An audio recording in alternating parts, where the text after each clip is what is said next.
Ibong Adarna, Unang Kabanata. Noong unang panahon, sa malayong reyno ng Berbanya, mapayapa at masayang namumuhay ang mga mamamayan nito na hindi nakakakilala ng ligalig. Ito ay utang ng lahat sa mabuting pamamalakad ng mabait na Haring Fernando at ng kanyang butihing may bahay na si Reyna Valeriana.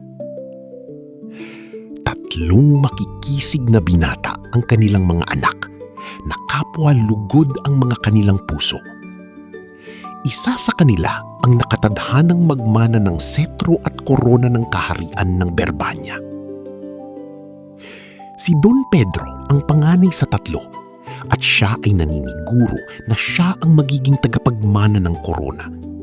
Malakas siya, matikas at kinagugulatan ng lahat sa paghawak ng espada.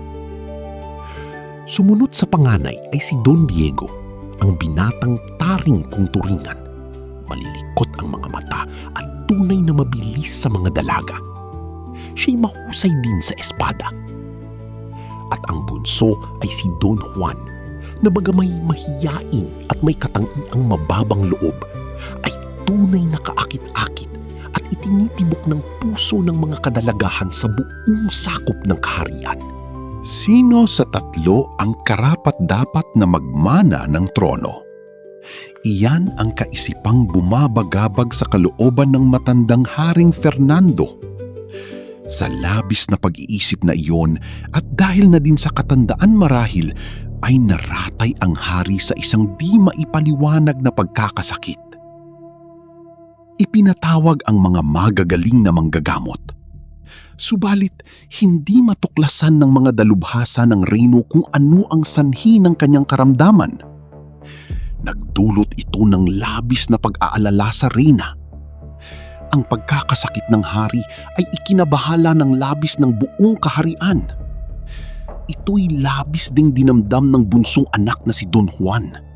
Subalit, hindi ni na Don Pedro at Don Diego nawaring ang pagkakasakit ng ama ay isang bagay na dapat agahan, kundi man malaon ng kainipan.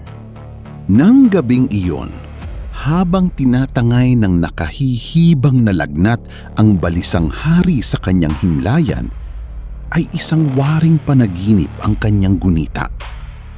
Isang pagkaganda-gandang diwata na mistulang sugo ng langit ang nanaog upang ihatid sa kanya ang balita sa magsisilbing lunas sa kanyang karamdaman.